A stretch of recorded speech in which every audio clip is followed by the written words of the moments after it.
Saudara, pemerintah Provinsi Jawa Tengah bergerak menangani robohnya 2 bangunan sekolah dasar di Kabupaten Grobogan dan Kota Semarang.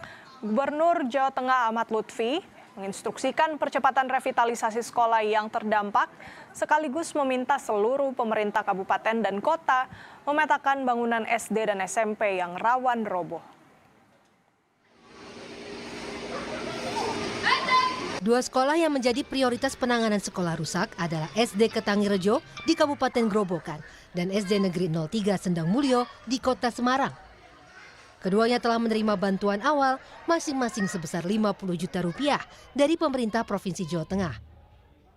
Untuk SD Ketangirrejo, proses pembangunan kembali dilakukan secara menyeluruh melalui program revitalisasi yang telah dikoordinasikan dengan pemerintah pusat.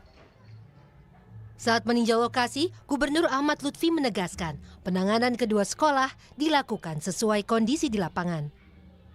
Selain itu, Gubernur Jawa Tengah meminta seluruh bupati dan wali kota segera mendata serta memetakan kondisi bangunan SD dan SMP yang mengalami rusak ringan hingga rusak berat agar revitalisasi dilakukan sebelum terjadi insiden serupa.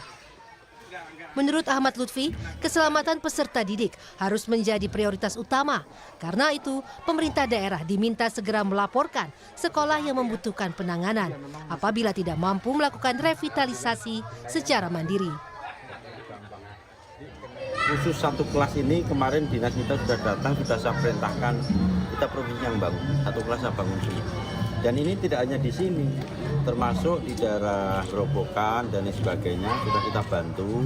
Dan nanti selanjutnya akan kita perbaiki lewat dana revitalisasi sekolah. Dan ini sudah kita ajukan.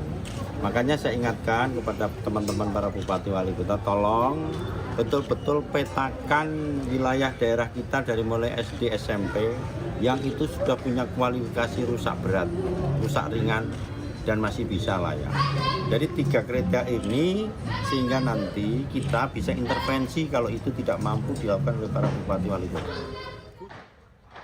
Pemerintah Provinsi Jawa Tengah berharap langkah percepatan revitalisasi dan pemetaan kondisi bangunan sekolah dapat mencegah kejadian serupa. Sekaligus menjamin keamanan dan kenyamanan peserta didik dalam menjalani proses belajar mengajar. Henry Widodo, Kompas TV, Semarang, Jawa Tengah.